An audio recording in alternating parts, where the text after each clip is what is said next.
인도 정부가 일본에 외교 문서를 보낸 진짜 이유는 뭘까요?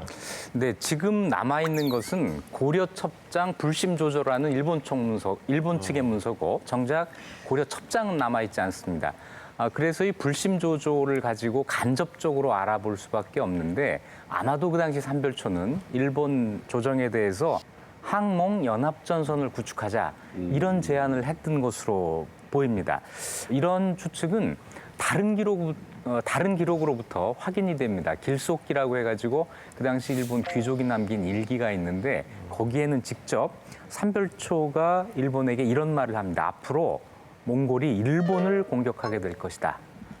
그러니 지금 몽골과 싸우고 있는 우리들에게 식량, 병력 이런 것을 협조해서 같이 싸우자. 이런 제안을 하고 있습니다. 그런 깊은 사정이 있었군요. 교수님, 말씀 네. 고맙습니다. 네, 전화기를 갖고 얘기하니까 말이 잘 안 나오는군요. 예, 이제 소리 쳐도 되고요. 옆에 분한테 쓸데없이 전화 받고 그러지 말라고 좀 전해주십시오. 자, 이 몽골과 개경 정부로선 삼별초의 이런 시도가 분명 달갑지만은 않을 텐데요. 과연 일본이 삼별초 진도 정부의 이런 제안에 어떤 답을 내놓을지 주목됩니다. 지금까지 고려 뉴스 이광용이었습니다. 근데 이 삼별초의 스케일이 이게 보통이 아니네요. 이 일본과 손을 잡겠다, 몽골과 대항하기 위해서. 대단한 생각인데요. 일본이 당연히 받아들이지 않았을까 싶은데 실제로 어땠나요? 받아들였나요? 그래서 구체적으로 반응한 기록은 남아있지 않는데 받아들이지는 않은 것 같아요. 그래서 이 불심 조조 여기에서도 의심나는 거 12가지 그러니까 이 기록에서 나오듯이 일단은 이 일본 측에서도 이 말귀를 잘 못 알아먹은 게 분명했던 것 같아요. 도대체 이쪽에서 무슨 말을 하지? 이거 진짜 모르겠더라고요.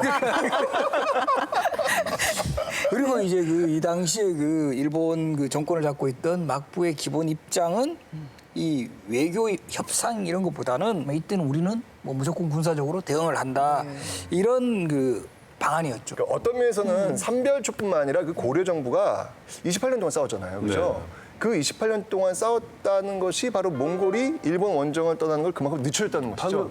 만약에 고려가 그렇게 버티지 않았더라면 이 몽골의 이 일본 원정은 더 빨리 이루어졌을 것이고 그러네요. 그랬으면 또 이 역사가 어떻게 변했을지 또 이런 가정법을 한번 또 생각해 보죠. 일본은 이쯤 돼가지고 그럼 삼별초 공덕비 같은 거 하나 세워야 되는 맞습니다. 이게 알고 고마워해야 되는데. 실제로 어부지리라는 게 이런 데서 먹는 그러게요. 거예요. 근데 만약에 또 삼별초가 노린 대로 일본과의 항몽 연합 전선이 구축됐다면 또 어떻게 달라졌을까요?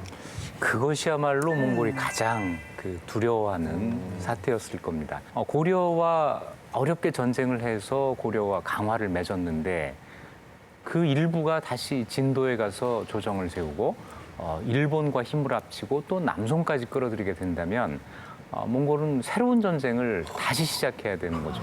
그것도 지금까지와는 전혀 다른 해전을 치러야 됐던 겁니다.